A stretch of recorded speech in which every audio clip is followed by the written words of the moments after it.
অষ্টম শ্রেণী প্রিয় শিক্ষার্থী হালদার স্যার ইউটিউব চ্যানেল থেকে তোমাদের সবাইকে স্বাগতম। আজকে তোমাদের জন্য একটি নতুন ভিডিও নিয়ে এসেছি। বাংলা মডেল প্রশ্ন সেট নম্বর 1, অষ্টম শ্রেণী প্রথম পর্যায়ক্রমিক মূল্যায়ন 30 মার্কের একটি স্কুলের প্রশ্ন। আমি বিশ্লেষণ সহ সম্পূর্ণ সমাধান দেখাবো তোমাদের এই ভিডিওতে। কাজে তোমরা যারা এখনও আমার চ্যানেলটিকে সাবস্ক্রাইব করোনি তারা এখন এই চ্যানেলটিকে সাবস্ক্রাইব করে বেল আইকনটি প্রেস করে দাও এরকম আর অনেক ভিডিও পাওয়ার জন্য। তোমরা দেখতে পাচ্ছ এই প্রশ্নটি রায় ও মার্টিন প্রশ্ন বিচিত্রার 1 নম্বর মডেল প্রশ্ন, Sargachhi Ramakrishna Mission High School. এখানে টোটাল এক এক করে 8টি প্রশ্ন আছে। আমি সমস্ত প্রশ্নের উত্তরে এই ভিডিওর মাধ্যমে বিশ্লেষণ করব এবং নিখুঁতভাবে উত্তর তোমাদের দেখিয়ে দেব। যাই হোক, এখানে প্রশ্নটা তোমরা দেখতে পাচ্ছ এক এক করে একবারে বাংলা ফন্টে, অর্থাৎ ওয়ার্ড ফন্টে আমি দেখিয়ে দিলাম। এরপরে সরাসরি প্রশ্নটা দেখতেছি। হ্যাঁ, দোহাই তবে কার্যটি যত শীঘ্র পারো সারো। যে কার্যটি সারতে বলা হয়েছে আসলে সেটা হচ্ছে নিজের পায়ে কুড়োল মারা। তাহলে আমাদের উত্তর হবে কি অন্যকে ফাঁকি দেওয়া, চুপি করে ঘুরে যাওয়া, নাকি নিজের পায়ে কুঠোর মারা, অর্থাৎ নিজের পায়ে কুড়োল মারা বা কুঠোর মারা। ঠিক আছে, এরপরের প্রশ্ন কি, এ সময় সহসা আরব সেনাপতির মুখ কি হইল? আরব সেনাপতির মুখ বিবর্ণ হইল। উত্তর হবে বিবর্ণ, উত্তর খ বিবর্ণ। এরপরে 1-3, চন্দ্রগুপ্ত কিসের উপর লিখেছিলেন? এটা হচ্ছে শুকনো তালপাতা। চন্দ্রগুপ্ত শুকনো তালপাতার উপর লিখেছিলেন, এটা ঘ নম্বরের উত্তর। তারপরে 1-4, যে ঝঞ্ঝা ক্ষুব্ধ জলরাশি থেকে আপনি আমাদের উদ্ধার করছেন, আপনি হলেন কি? ঈশ্বরচন্দ্র বিদ্যাসাগর। আপনি হলেন ঈশ্বরচন্দ্র বিদ্যাসাগর। হ্যাঁ, ঈশ্বরচন্দ্র বিদ্যাসাগর। এরপরের প্রশ্ন হচ্ছে তোমার মহোৎসব মোৎসব এটা হচ্ছে অনন্য ব্যঞ্জন সংগতি।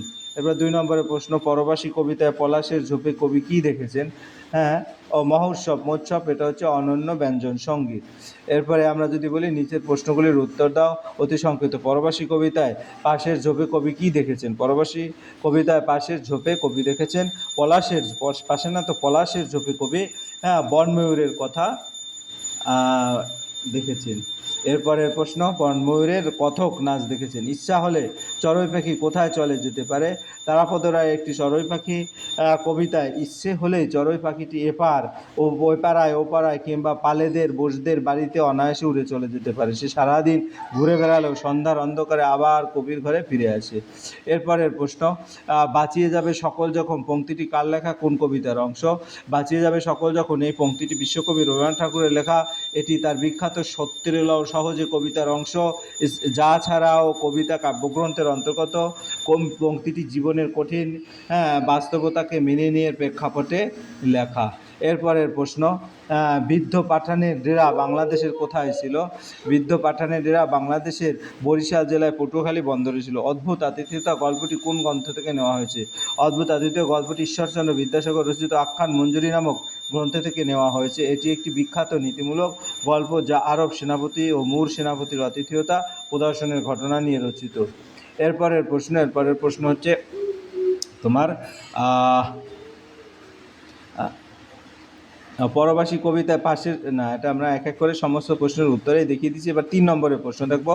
3 নম্বরে, শঙ্কা যেথায় করে না কেউ সেইখানে হয় জাহাজ ডুবু। দ্বিতীয়াংশে তাৎপর্য বিশ্লেষণ করো। তাহলে এটা যদি বলি রবীন্দ্রনাথ ঠাকুরের নির্ঝরের স্বপ্নভঙ্গ কবিতায় পংক্তিটি মূল তাৎপর্য হলো অতিরিক্ত আত্মবিশ্বাস এবং অসতর্কতার চরম বিপদের কারণ। যখন আমরা কোনো বিষয়ে নিশ্চিত থাকি বা ঝুঁকি না দেখে আত্মতুষ্টি ভুগি তখনই অপ্রত্যাশিতভাবে বড় বিপদ বা বিপর্যয় নেমে আসে। সংখ্যা যেথায় করে না কেউ, মানুষ যখন কোনো কাজকে খুব সহজ মনে করে না তখন পরিস্থিতি নিরাপদ বলে ধরে নেওয়া, সেইখানে জয় জাহাজ ডুবি।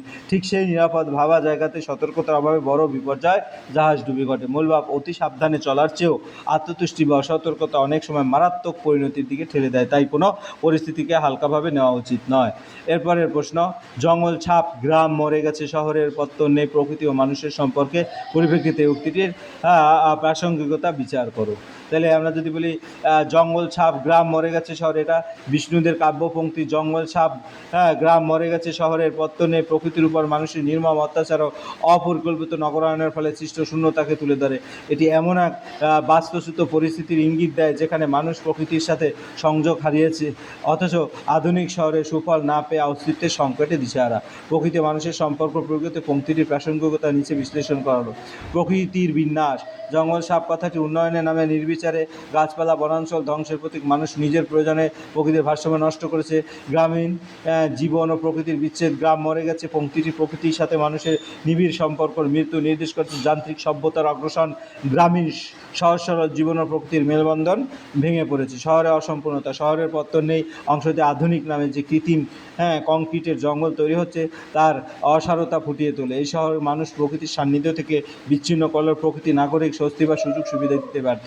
শূন্যতা ও হাহাকার, সামগ্রিক পংক্তিটি মানুষের এমন এক বিপর্যয় অবস্থাকে নির্দেশ করে যেখানে প্রকৃতি থেকে বিচ্ছিন্ন হয়েও আধুনিক সভ্যতার সুফল থেকে বঞ্চিত। এটা মানুষ ও প্রকৃতির চিরন্তন বন্ধুত্বের ভাঙনকে যন্ত্রণার সাথে প্রকাশ করছে। অর্থাৎ পংক্তিটি বর্তমান সময়ে পরিবেশের সচেতনতা ও টেকসই উন্নয়নের প্রয়োজনীয়তা তীব্রভাবে প্রসঙ্গে করে তোলে। এরপরে প্রশ্ন 4 নম্বরের প্রশ্ন, তদ্বিষয়ে যথোপযুক্ত আনুকূল্য করিব। বক্তা কোন বিষয়ে কেন যথোপযুক্ত আনুকূল্য করার প্রতিশ্রুতি দিলেন? এটা তদ্বিষয়ে যথাসম্ভব আনুকূল্য করিব, এই বিষয়টি বক্তা হলেন ঈশ্বরচন্দ্র বিদ্যাসাগর।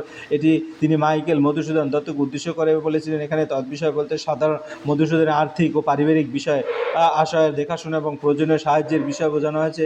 মধুসূদন বিদেশে ইউরোপে অবস্থান করায় তিনি নিজের সম্পত্তি সংসারের দায়িত্ব ঠিকঠাকভাবে সামলাতে পারছিলেন না, তাই তিনি বিদ্যাসাগরের কাছে সাহায্য প্রার্থনা করেন। বিদ্যাসাগর মধুসূদনের প্রতিভা, অসহায় অবস্থা এবং তার প্রতি গভীর স্নেহবশত আশ্বাস দেন যে তিনি যথাসাধ্য সাহায্য করবেন এবং সেই কারণে তিনি বলেন তদ্বিষয়ে যথাসম্ভব আনুকূল্য করিব। অর্থাৎ বন্ধুর বিপদের সময় পাশে দাঁড়িয়ে তার দায়িত্ব গ্রহণ করার প্রতিশ্রুতিই এই উক্তির মাধ্যমে প্রকাশ পেয়েছে। পরের প্রশ্ন হচ্ছে, এই কাব্য অদ্ভুত রকমের জনপ্রিয় হয়ে উঠেছে। কোন কাব্যের কথা বলা হয়েছে? সেই কাব্যের জনপ্রিয়তার কথা বলতে গিয়ে সেখানে কোন কোন প্রসঙ্গের অবতারণা করেছেন? মাইকেল মধুসূদন দত্ত রচিত বাংলা অষ্টম শ্রেণীর পাঠ্যচিঠি প্রবন্ধে মেঘনাদবধ কাব্যের কথা বলা হয়েছে। লেখক কাব্যটির জনপ্রিয়তা বোঝাতে এক অসাধারণ গ্রহণযোগ্যতা হিন্দু নারীদের আবেগপ্রবণ প্রতিক্রিয়া ভার্জিল তার সে কালিদাসের মতো কালজয়ী কবিদের সাথে নিজের কাব্যের তুলনা প্রসঙ্গ তুলে ধরেছেন। বিস্তারিত উত্তর, কাব্যের নাম মাইকেল মধুসূদন দত্ত তার বন্ধু গৌরদাস বসাককে লেখা চিঠিতে তার মহাকাব্য মেঘনাথের কাব্যের কথা বলেছেন। জনপ্রিয়তার প্রসঙ্গ, অবতারণা, নারীদের আবেগ, তুলনামূলক আলোচনা, কালজয়ী কাবিদের সাথে তুলনা এবং পাঠকের প্রতিক্রিয়া। কবি মধুসূদন দত্ত কাব্যের জনপ্রিয়তা সম্পর্কে বন্ধু গৌরদাস বসাককে মতামতকে বিশেষ গুরুত্ব দিয়েছেন। এরপরের প্রশ্ন 5 নম্বর, চমৎকার, যাও আমি তোমায় বন্দি করিব না, আমি পরীক্ষা করছিলাম মাত্র। কোন পরিস্থিতি সেকেন্দার কথা বলছেন? চরিত্রের দুটি দিক বিশ্লেষণ করে ব্যাখ্যা করো। দ্বিজেন্দ্রলাল রায় রচিত চন্দ্রগুপ্ত নাট্যাংশে জবনরাজ সেকান্দার শাহ বন্দি রাজা পুরুকে যখন তার সামনে নিয়ে আসা হয় তখন পুরো অত্যন্ত সাহসের সাথে বলেন যে তিনি রাজার মতো আচরণে আশা করেন। এই নির্ভীক উত্তরের পরিপ্রেক্ষিতে সেকান্দার মুগ্ধ হবেন। চমৎকার, যাও আমি তোমায় বন্দি করবো না, আমি পরীক্ষা করছিলাম মাত্র। সেকান্দার শাহের চরিত্রের দুটি দিক হলো বিজয়ী মনোভাব, সাহসের কদর এবং উদারতা, দূরদর্শিতা। এটা ভালো করে পড়ে নেবে। এরপর 5-2 5-2 কী বলেছে? 5-2 হচ্ছে, ব্যাপারটা খুব সম্ভবত 1928 সালে শীতকালে ঘটনাস্থলে। ব্যাপারটা কি? ব্যাপারটা খুব সম্ভবত 1928 সালে শীতকালে ঘটেছিল।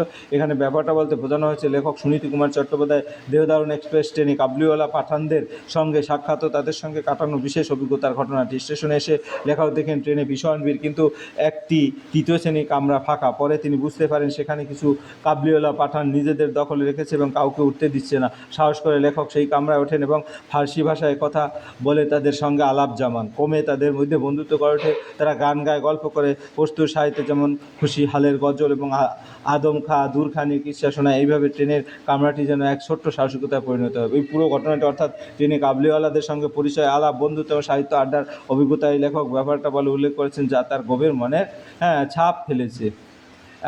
পরের প্রশ্ন হচ্ছে তোমার 6 নম্বরের প্রশ্ন, অপমানে দুঃখে সর্বজয়ের চোখে জল আসলে কখন, কেন? সর্বজয়ের বিভূতিভূষণ বন্দ্যোপাধ্যায় পথের পাঁচালী উপন্যাসে অপুর দুর্গা মা সর্বজয়ের চোখে জল আসার তার চরম দারিদ্র্য, সামাজিক অপমান ও সন্তানদের প্রতি ভালোবাসার করুণ মুহূর্ত প্রেক্ষাপটের কারণ চরম দারিদ্র্য, অভিভাবক সংসারের সর্বজয় প্রায়শ প্রতিবেশীদের কাছ থেকে সাহায্য নিতে বাধ্য হতো। অপমান ও অপবাদ, একদিন দুর্গাকে প্রতিবেশীর বাড়ি থেকে কিছু আম নিয়ে আসার অপরাধে সর্বজয়ের প্রতিবেশীদের কাছ থেকে কটু কথা শুনতে হয়। বিশেষ করে তার নিজের অভাবের কথা তুলে যখন তার অপমান করা হয় তখন তার আত্মসম্মানে আঘাত লাগে। অসহায়তা, নিজের সন্তানদের মুখে অন্ন তুলে দিতে না পারার অসহায়তা এবং তার উপর প্রতিবেশীদের এই আচরণ তাকে দুঃখে অভিমানে ভাক্রান্ত করে তোলে। পরিশেষে সংসার টানাটানি, সন্তানদের ভবিষ্যৎ নিয়ে দুশ্চিন্তা এবং সামাজিক অবজ্ঞার শিকার হওয়া অসহায় সর্বজয়ের চোখে জল আসে। এরপর প্রশ্ন, কালবৈশাখী ঝড়ে দুর্গা এবং অপুর আম কুড়ানোর। বিভূতিভূষণ বন্দ্যোপাধ্যায় পথের পাঁচালী উপন্যাস। কালবৈশাখী ঝড়ের সময় দুর্গা এবং অপু সোনামুখী তলায় আম কুড়াতে যায়। ঝড়ের বেগে আম পড়ার শব্দে তারা রোমাঞ্চিত হয়, তবে সতুদা নামে এক বড় ছেলে তাদের সেখান থেকে তাড়িয়ে দেয়, যার ফলে দুর্গার চোখে ভরসা হারা চাহনি ফুটে ওঠে।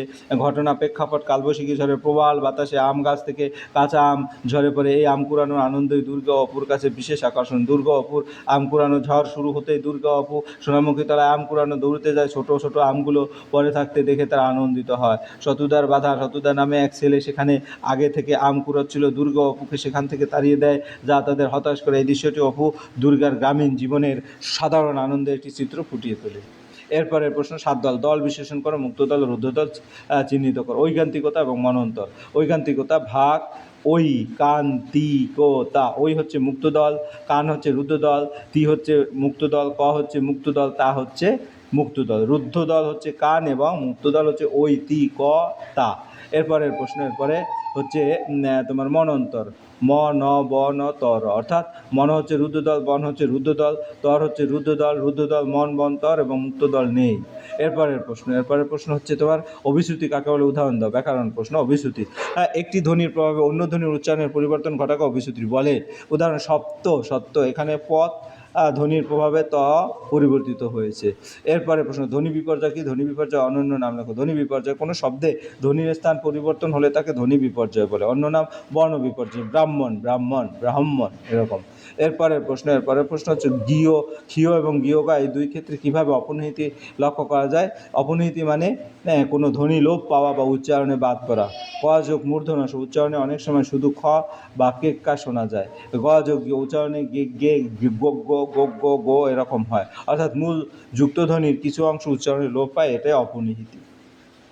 ঘরে নেই ভাত, কেঁচো তিন হাত। প্রবাদটির অর্থ লেখো এবং এটি বাক্য রচনা করো। প্রবাদ, ঘরে নেই ভাত অর্থাৎ নিজের অবস্থা খারাপ কিন্তু সে বাহ্যিকভাবে বড়াই বা আড়ম্বর দেখায়। ঘরে নেই ভাত, কেঁচো তিন হাত, বা রাহুলের অবস্থাও ঠিক তেমনই, নিজের খরচ চালাতে পারে না কিন্তু দামি জিনিস দেখতে ভালোবাসে।